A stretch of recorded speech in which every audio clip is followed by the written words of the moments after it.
کیا محمد علی مرزا کو پتا تھا کہ ان کے خلاف اسلامی نظریاتی کونسل نے ایک سٹیٹمنٹ جاری کیا؟ نہیں، ان کے علم میں بالکل بات نہیں۔ اچھا، آپ نے انہیں بتایا؟ جی، میں نے ان کو آج بتایا کہ اس طرح سے آپ کے خلاف انہوں نے دی ہے، تو ساتھ انہوں نے بڑا لا حول ولا قوت الا باللہ حسبنا اللہ ونعم الوکیل۔ تو مجھے کہتے ہیں میں بڑا حیران ہوں کہ یہ اس حد تک کوئی جا سکتا ہے کہ 295C کے معاملے میں، کہ آنت رسول کے معاملے میں، کہ جب میری اتنی خدمات ہیں دین کے حوالے سے، قطع نظر اس بات سے کہ بعض اوقات بات اونچ نیچ ہو جاتی ہے، لیکن کیا اس بات پہ وہ فتویٰ صادر کر دیں گے میرے اوپر کہ وہ کیا کہا جائے کہ آنت رسول کے مرتکب ہو گئے جس کی سزا سزائے موت ہے؟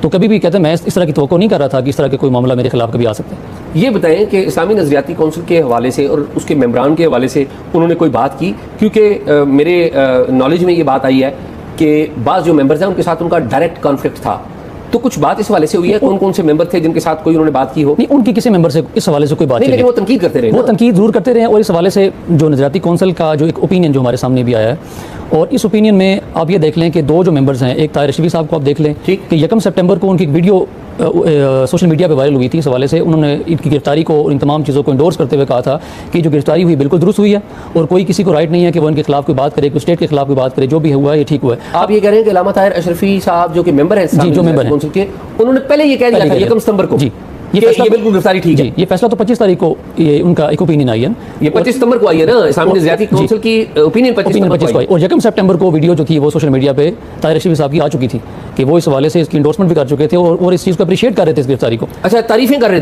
تھے۔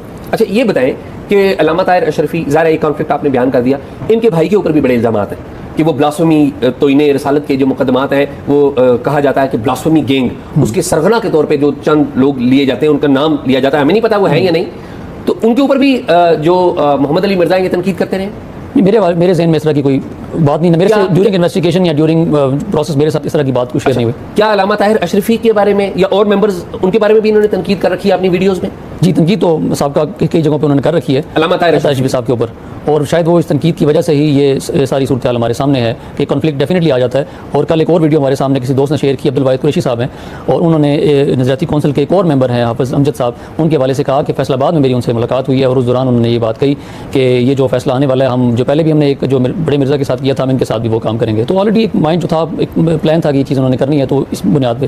لیکن یہ ٹیکنیکل جو یہاں پر جو بات ہے وہ یہ ہے کہ انویسٹیگیشن کا ان کو کسی بھی طرح کا لیٹر فارورڈ کرنا، جو کہ میرے بعد میں میرے علم میں آیا کہ انہوں نے ان سے ڈیمانڈ کی تھی کہ اسکالرلی اوپینین اپنی آپ ہمیں اس حوالے سے دیں، ان کا لیٹر بھیجنا بھی اگینسٹ دا لا ہے، اور ان کا کوئی رپلائی اس حوالے سے کسی انویسٹیگیشن کے اندر اگر کسی کو کیس فارورڈ کرنا اور ان کا رپلائی کرنا، وہ بھی against the law and against the rules. Engineer Muhammad Ali Mirza sahab کے کیس کے بارے میں جیسے کہ آپ کو پتہ ہے کہ اسلامی نظریاتی کونسل نے ایک انتہائی متنازع فیصلہ اور غیر آئینی غیر قانونی فیصلہ دیا جس کا اسے بالکل بھی اختیار نہیں تھا، اور میں اپنی اس سے پہلے کے ویلاگز میں اس کی مکمل تفصیل بتا چکا ہوں اور اس کا تیا پانچا کر چکا ہوں، اور میں نے صرف اپنی رائے اس پہ نہیں دی بلکہ میں نے علماء اکرام کی نامور علماء اکرام کی رائے اس میں پیش کی، اور جس میں سب سے اہم ترین جو اس میں رائے تھی وہ جناب مفتی محمد عابد خان صاحب کی رائے تھی، جس میں وہ چونکہ عالم دین ہیں، مفتی ہیں، اور انہوں نے ایک ایک حصے کا، ایک ایک جزو کا، ایک ایک پہلو کا جو ہے اس کا آپریشن کیا، اور اس کو شرعی اور جو ہے حوالے سے اس کو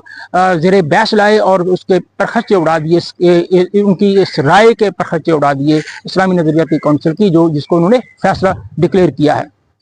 اس کے بعد میں نے جو ہے مفتی کامران شہزاد صاحب کی رائے بھی پیش کی، اس میں بھی انہوں نے بڑی تفصیل کے ساتھ بہت ہی عمدہ اور احسن طریقے سے اس پورے معاملے کا جائزہ لیا، اور انہوں نے پھر ڈکلیئر کیا کہ یہ معاملہ وہ نہیں ہے جیسا کہ سمجھا جا رہا ہے، یہ توہین رسالت کے ذیل میں نہیں آتا، اس میں یہ بہت بڑا بلنڈر کیا ہے اسلامی نظریاتی کونسل نے، اور اس حوالے سے سارے معاملات ہوئے۔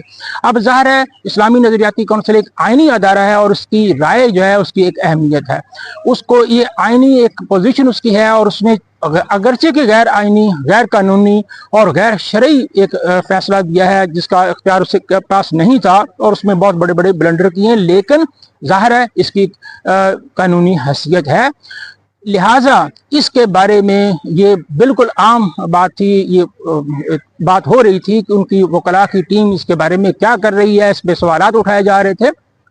تو ظاہر ہے جیسے کہ میں نے آپ کو اپنے کل کے ویلاگ میں بتایا تھا، وضاحت کی تھی کہ ان کی انجینئر صاحب کی جو لیگل ٹیم ہے بہت کمپیٹنٹ ہے اور اپنا کام بڑے احسن طریقے سے وہ کر رہی ہے۔ انجینئر صاحب کے ساتھ وہ مکمل رابطے میں ہے اور ان سے انسٹرکشنز لینے کے بعد ہی وہ جو ہے کوئی سٹیپ ان کے جو وکلاء ہیں وہ لے رہی ہیں۔ تو اس سلسلے میں بھی انہوں نے ان سے مکمل انسٹرکشنز لی۔ ایک دن پہلے ان کی جیل میں ملاقات ہوئی اور مکمل تفصیل سے انہوں نے اس سارے معاملے سے آگاہ کیا اور ان کی جو ہے ہدایات لی۔ ان ہدایات کے مطابق اسلامی نظریاتی کونسل کو انجینئر صاحب کی لیگل ٹیم نے ایک لیگل نوٹس سرو کر دیا ہے۔ وہ لیگل نوٹس جو ہے وہ لیگل نوٹس کم وائٹ پیپر ہے، جس میں تمام ان کے بلنڈرز کو ہائی لائٹ کیا گیا ہے۔ میں اس کو سارا آپ کے ساتھ ابھی شیئر کرتا ہوں ان سارے معاملے کو، اور یہ انتہائی اہم ڈیولپمنٹ ہے اس معاملے کے اندر، جس میں وہ ان سارے معاملات کو جو ہے وہ بالکل ایک ایک کر کے ان کو جو ان کا پردہ چاک کیا گیا ہے اور ساری باتیں ہائی لائٹ کی گئی ہیں۔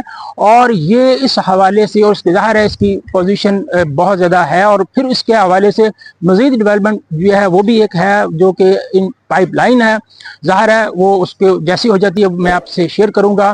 اس کو اس حوالے سے اس کو دوسرے جو فرنٹ کے اوپر بھی اس کو چیلنج کیا جا رہا ہے، وہ بھی آپ کو انشاءاللہ بہت جلد اپڈیٹ میں مہیا کر دوں گا اس سلسلے کے اندر۔ میں اس کی بھی تفصیلات آپ کے ساتھ ابھی شیئر کرتا ہوں۔ اس جو ہے وہ یہ جو لیگل نوٹس کم وائٹ پیپر ہے، جس کے اندر تفصیل کے ساتھ جو ہے وہ سارے معاملے کو ڈسکس کیا گیا ہے، یہ میں آپ سے شیئر کرتا ہوں۔ یہ جو لیگل نوٹس کم جو ہے وہ وائٹ پیپر ہے، اس میں چیئرمین کو ایڈریس کیا گیا، chairman Islamic council of Islamic ideology Islamabad. اس کا سبجیکٹ ہے white paper cum legal notice in constitution, یعنی کہ اس کے اگینسٹ ہے unconstitutional decision of the council of Islamic ideology dated 24/9/2025۔ اور اس میں جو مین پوائنٹس ہیں وہ اس میں یہ بتایا گیا کہ آپ کے یہ کس حوالے سے یہ آرٹیکل 229 اس کا ریفرنس دیا گیا، جس کے انڈر یہ اسلامک آئیڈیالوجی کونسل جو ہے وہ قائم ہوئی ہے وہ۔ اس کے بعد پھر وہ اس کے فنکشنز کو ڈسکس کیا گیا آئین کے مطابق، کہ آئین نے اس کو کیا فنکشنز جو ہے اس کو تفویض کیے ہیں۔ میں پہلے بتا چکا ہوں کہ چونکہ یہ آئینی ادارہ ہے تو آئین سے ہی اس نے اپنے پاورز اور جو ہے فنکشنز جو ہے وہ ڈیرائیو کیے ہیں، اس کو ڈیلیگیٹ ہوئے ہیں، اور آئین سے باہر جا کے تو یہ کام کر نہیں سکتا۔ تو اس کی پہلی آئینی حیثیت ساری بتائی گئی ہے۔ اس کے بعد پھر جو انہوں نے اس میں ریفرنس دیے گئے ہیں، یہ ایک ریفرنس ہے یعنی کہ اس کے اندر جو کیس لاء کا حوالہ دیا گیا، کہاں کہاں اس کی لمٹس کیا ہیں اس کونسل کی، اور انہوں نے وائلیشن کیا ہے۔ اس میں PLD 2015 سپریم کورٹ 275 جو ہے اس کا ایک ریفرنس ہے۔ پھر 2000 CLC 2037 اس کا جو ہے یہ لاہور ہائی کورٹ کا فیصلہ ہے، اس کا ریفرنس دیا گیا ہے۔ پھر یہ سارا مختلف، یہ بہت لمبا چوڑا ہے، اس کو میں ڈیٹیل سے بعد میں انشاءاللہ پوری تفصیل اس کی شیئر کروں گا۔ ابھی تو فی الحال جو ہے نا میں اس کو مین پوائنٹس آپ کے ساتھ شیئر کر دیے ہیں، اور پھر اس میں ان کے وکلاء کے جو سائن ہیں، حافظ محمد طاہر ایوبی صاحب ہیں، پھر دوسرے وکلاء جو ہیں محمد فہد ملک صاحب ہیں، چودھری کاشف متین صاحب ہیں، راجہ جمیل احمد صاحب ہیں، شیخ حارث علی صاحب ہیں، راجہ ذوالفقار علی صاحب ہیں، غلام رسول چودھری صاحب ہیں، ولی محمد خان صاحب ہیں، اور سرت باقی محمد مبین طارق صاحب دیگر وکلاء کے اس میں سگنیچر ہیں۔ اور یہ ان کو سرو کیا جا چکا ہے یہ لیگل نوٹس اسلامی نظریاتی کونسل کو۔ اب انشاءاللہ اسی کی بیس کے اوپر آگے جو لیگل پروسیڈنگ میں اس کو آگے انشاءاللہ لے کے جایا جائے۔ اسلامی نظریاتی کونسل کے پاس جب یہ معاملہ چلا گیا تو ساتھ بہت سے فتاوی جات بھی پیش کیے گئے تھے کہ بہت سے علماء کرام ایسے ہیں جو ذکر کر رہے ہیں کہ اس کے اندر گستاخی کا پہلو نہیں بنتا، ہاں دیگر آپ تنبیہ کریں کہ انداز آپ کا ٹھیک نہیں، سخت لے جائے وغیرہ وغیرہ۔ اچھا، ایک مسلمہ ضابطہ ہے، اگر آپ دیکھیں گے فقہ حنفی، شافعی، مالکی، حنبلی سب کے نزدیک متفقہ طور پر رسول اللہ صلی اللہ علیہ وآلہ وسلم فرمایا کرتے تھے حسن نبی صلی اللہ علیہ وسلم ان تدرى الحدود بالشبہات، کہ جب ڈاؤٹس آ جائیں اور شبہات پیدا ہو جائیں تو کسی پر بھی حد تک جاری نہیں کی جا سکتی جب تک 100% معاملہ کلیئر نہ ہو، بالکل سورج کی طرح اشکار معاملہ نہ ہو جائے۔ شبہات کی بنیاد پر مسلمان کو، جسے ہم کہتے ہیں بینیفٹ آف ڈاؤٹ دیا جاتا ہے، बिल्कुल दिया जाता है। इससे बढ़कर कोई शुबा आपको नजर आ रहा है कि एक बहुत बड़ी तादाद उलमा किराम की ऐसी है कि जिन्होंने फतावा दिए हैं, लिख करके उन्होंने लोगों के सामने अपनी तहरीर को पेश किया है कि इसके अंदर गुस्ताखी का पहलू नहीं नजर आ रहा। आप तंबीह करें, जबान के अंदर ज्यादा बेहतर अंदाज होना चाहिए, लेकिन गुस्ताख का कोई ताल्लुक इसके अंदर से मामला नहीं नजर आ रहा। इसके अंदर अहले हदीस उलमा किराम पे भी आप देखें बहुत से मौक़िफ़ात उनके भी सामने आए हैं, देवबंद उलमा के भी बहुत से मौक़िफ़ात सामने आए हैं। मेरे ख्याल है जावेद अहमद गांधी साहब की भी एक तहरीर है, मुझे इतना मैंने देखा नहीं, कंफर्म नहीं, लेकिन जो सुनने के अंदर बात आई है उनकी भी कोई एक तहरीर है जो सामने आई है कि गुस्ताखी का पहलू उसमें नहीं निकलता। तो जब एक तबका उलमा का वो लिख कर बयान कर, इससे ज्यादा बड़ा शुबा क्या है कि हमें बेनिफिट ऑफ डाउट देना चाहिए। अफसोस की बात है कि हम क्या बात कर रहे हैं। दूसरा इसके अंदर नुकता यह है कि आपने देखा होगा कि एक तहरीर उनको भेजी गई है, भाई ये जुमले कभी इसने तकरीरों के अंदर कहे हैं, इसके ऊपर क्या हुक्म शरई बनता है। उस तहरीर की बुनियाद के ऊपर कोई राय देना जुल्म शदीद हो जाता है, जुल्म शदीद हो जाता है। इसलिए कि जब कभी आपके सामने कोई जुमला आता है, आप मुकम्मल उसका सियाक व सबाक, मुकम्मल कॉन्टेक्स्ट दे करके फिर फैसला करते हैं। बीच में से निकले हुए किसी जुमले के ऊपर फैसला करना, इससे बढ़कर जुल्म कोई नहीं हो सकता है कि मुसलमान हो सामने या नॉन मुस्लिम हो सामने, किसी के हवाले से भी यह फैसला नहीं किया जा सकता। बल्कि अगर कोई बयान है, याद रखिएगा, मैं इस हक के अंदर भी नहीं हूं बयान का सिर्फ 2 मिनट पहले सुन लिया जाए या बयान का सिर्फ 2 मिनट बाद का सुन लिया जाए। अगर कोई बयान है तो वो 1 घंटे का है, मुकम्मल 1 घंटे का सुना जाए, ताकि मुकम्मल तौर पर 100 के कलाम आपको समझ में आए, क्या बात चल रही है, किस अंदाज में चल रही है और क्या कॉन्टेक्स्ट उसका बन रहा है, रीजनिंग क्या पेश की जा रही है, सब चीजें आपके सामने हो जाए। आप एक बहुत एक्सट्रीम लेवल के ऊपर जा रहे हैं, लिहाजा सिर्फ एक सफे के ऊपर अगर चंद जुमले आपको लिखे मिल जाए कि इसने ऐसा ऐसा बोला और मैं उस पर फतवा दे दूं या किसी को उस्ताद डिक्लेयर कर दूं, यह जुल्म शदीद है। अल्लाह ताला हमें आफियत अता फरमाए। और तीसरी बात, जो नुक्ता मैं अक्सर समझाता हूं अपने बयानात के अंदर भी, कि फतवा कोई कतई हुक्म नहीं रखता है। किसी भी आलिम दीन का फतवा हो, उसका यह मतलब नहीं होता कि अल्लाह की बारगाह में भी वही फैसला हो गया। एक आलिम की राय होती, फतवा हुक्म शरई इंदल्लाह नहीं होता। लिहाजा पूरे पाकिस्तान के उलमा भी मुत्तफिक, 100% मुत्तफिक होकर भी अगर कह दें कि हाँ ये मामला गुस्ताखी का है, तो सर फिर भी वो इंदल्लाह गुस्ताखी कभी नहीं बनती। एक आलिम की राय वो कभी भी दियानत नहीं बन सकती। लिहाजा किसी के भी बारे में लाख बोलते चले जाए, कलम उठा के आप लिख लें, लेकिन अल्लाह की बारगाह का फैसला नहीं बनता। मैं इसके अंदर एक रेफरेंस आपको दे सकता हूं, शेख इब्न तैमिया साहब का एक फतवा पढ़िएगा। आपसे सवाल हुआ था कि एक शख्स खुदाई दावा करता है, मैं खुदा हूं। आपने कहा इससे बढ़कर कुफर क्या है? ये कोई पूछने वाली बात है कि अगर कोई बंदा खुदाई दावा करे? आपने लंबी चौड़ी तकरीर की। उसी शख्स ने दोबारा सवाल किया था कि सवाल के अंदर ही ये जुमला भी उसने नकल किया कि ये जो शख्स है जो खुदाई दावा कर रहा है कि अल्लाह की बारगाह के लिए में इसकी कोई गुंजाइश बनती है? तो शेख इब्न तैमिया साहब ने जिक्र किया बिल्कुल बनती है। मैंने कहा हो सकता है अल्लाह की बारगाह में जब ये खड़ा हो तो ये ज़हनी तवाज़ुन इसका ठीक ना हो, ये कोई ऐसी नफ्सियाती मरज़ के अंदर मुब्तला हो कि ये ऐसे अक़वाल ऐसी बातें कर रहा है जो वहां पर इसको सजा का उज़र बन जाए इसके लिए। तो शेख इब्न तैमिया साहब ने भी जिक्र किया कि हमारी जो फतवा जो होता है वो जाहिर पर होता है, हकीकत के ऊपर नहीं होता। हकीकत का हाल अल्लाह रब्बुल इज्जत जानता है।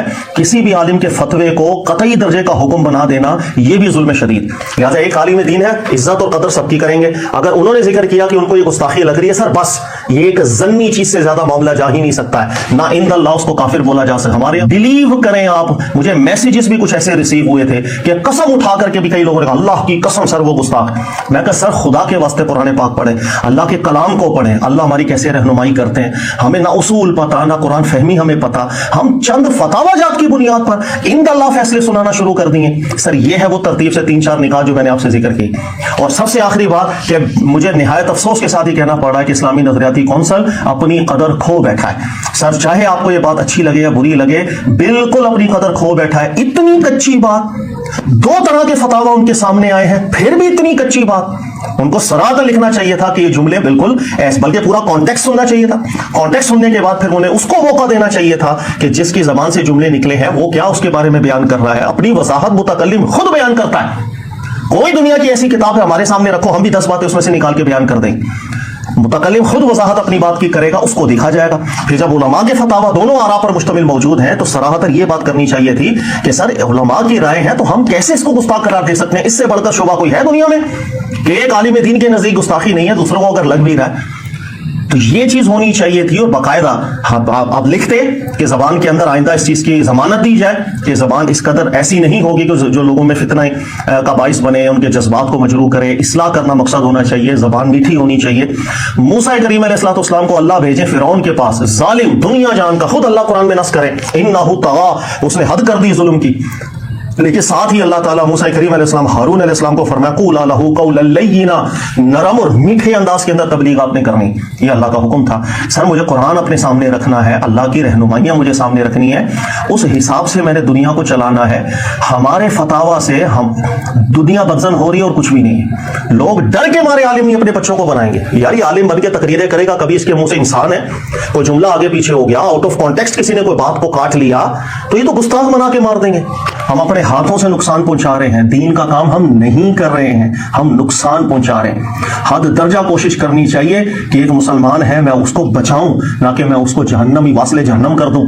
अल्लाह ताला आफियत दे, इत्तिहाद रखूं, चाहे किसी का नुक्ता नजर अलग है यार, वो चलो सख्त लेजे में मुझसे बात कर रहा है कोई बात नहीं, फिर भी मैं मेरे अखलाक से वो मुतासिर हो जाए। सर सामने वाला एक आंख दिखाता है, चार आंखें उसको दिखाते हैं, ये क्यों नहीं देखता? वो सख्त लेजे में बात करता है तो उसको जवाब देने वाले उससे ज्यादा सख्त लेजे के अंदर जवाब दे रहे होते हैं। वो सख्त लेजे में कोई बात कर, आप नरम लेजे के अंदर बात कर ले, आप मुस्कुरा दें आगे से बात करते हुए, आप सख्ती ना लेकर के आए, कितना सामने वाला गुस्सा करेगा? सर आजमाई बात है कि आपका नरम लेजा सामने वाले को भी नरम करने, नरमी पर मजबूर कर देता है। तो ये हमारी बदकिस्मती, अखलाक हमारे गिरे हुए, हमारी बुनियादें ठीक नहीं। एक आलिम का लिखा फतवा शायद कुरान की नस बन जाता है। हमारी इतनी तो बुनियादें हमारी हमने लोगों की कमजोर रखी हैं। हम जो है शुबहात की बुनियाद पर भी किसी को गुस्ताख करार दे रहे होते हैं, काफिर करार दे रहे होते हैं। और गुस्ताख करार देने का मतलब पाकिस्तान के अंदर यह है आप उसको कत्ल का जवाब बयान कर रहे हैं। अल्लाह कुरान में फरमाते हैं कि किसी मुसलमान को कत्ल किया मुतअम्मिदन तो हमेशा के लिए जहन्नम का इस्तेहकाक है उसके लिए। इतनी हुर्मत है हमारे दीन। ये मुख्तसर अल्फाज मैंने जिक्र किए, अल्लाह ताला समझने की तौफीक दे। मेरा ख्याल है कि ये बाकी जितने उलमा ने इस पर क्लिप बना दी है, मुझे बात करने की अगर ना भी जरूरत होती तो कोई मसला नहीं था, लेकिन निहायत अफसोस की बात है, इतना दिल दुख हुआ मुझे कि मैं इसका लफ्जों के अंदर इजहार नहीं कर सकता हूं। हर समझदार शख्स इस्लामी नजरियाती कौंसिल के वो पेपर्स पढ़कर अफसोस ही कर सकता है, इससे ज्यादा कुछ नहीं। ये रेट किसके खिलाफ दाखिल की, किसको फरीक बनाया? हाँ, इस्लामी नज़रियाती कौंसिल को और साइबर क्राइम्स एजेंसी को, नेशनल साइबर, जिन्होंने रेफ़र किया था, एक मुरासला भेजा था इसी की वीडियो के मुतल्लिक कि ये आप मुलाहजा करें इस्लामी नज़रियाती कौंसिल को और इस पे हमें राय दें कि ये गुस्ताखी में आता है या नहीं। उन्होंने भी अपनी हदूद से तजावुज़ किया। इन्वेस्टिगेशन अथॉरिटी का ये काम नहीं होता कि वो मजहबी राय लेकर उसको पार्ट ऑफ दैट बनाए। जब आपने एक्सपर्ट राय ले ली तो फिर तो आपके इन्वेस्टिगेशन का मतलब ही ख़त्म हो गया। फिर जो भी राय होती है वो अदालत में उस बंदे को पेश किया जाता है, उस पर क्रॉस एग्जामिनेशन होती है गवाह में, क्योंकि बतौर गवाही के होती है ना ये। तो इस हवाले से जब मैंने ये देखा तो मैंने कहा इन्हें तो तजावुज़ किया है। फिर आर्टिकल 229 और रेड विद आर्टिकल 230 वो क्लियरली और कैंडिडली डिफ़ाइन करता है इस्लामी नज़रियाती कौंसिल की पावर को। और इन दोनों में ये है कि जब कोई प्रेसिडेंट, गवर्नर या असम्बली ये मुनासिब समझे तो वो इनसे राय ले सकता है अबाउट द प्रपोज्ड लॉ कि हम ये कानून बनाने जा रहे हैं, यानी एक बिल की सूरत में, उस पर आप राय दें कि ये कुरान और सुन्नत के मुताबिक है या नहीं। इसके अलावा उनका कोई रोल ऐसा नहीं है। उनका ये रोल नहीं है कि फतवे दें, किसी शख्स की जो है स्टेटमेंट को एग्ज़ामिन करें। इसी तरीके से हम ये कहते हैं कि इस तरह अगर ये चीज़ हुई तो फिर तो कोई भी जो है वो राय दे सकता है। और ख़ास तौर पर मिर्ज़ा यानी कि इंजीनियर साहब, मैं इनको अक्सर कहा करता हूँ ये बग़ैर बारेक के गाड़ी है, ब्रेकें नहीं लगाते, हर एक को रगड़ा लगा देते हैं। दूसरे अल्फाज में हर एक की मंजी ठोक देते हैं। तो नज़रियाती कौंसिल में जो मेंबर्स हैं तकरीबन इनके भी सब, क्योंकि साहब हर मकतब फ़िक्र के इनको तो ब्रेकें लगानी चाहिए नहीं, उन्होंने मौका समझा, उन्होंने मंजी ठोक दी है इसकी फतवा दे के ना। हालांकि इनको भी ब्रेक लगनी चाहिए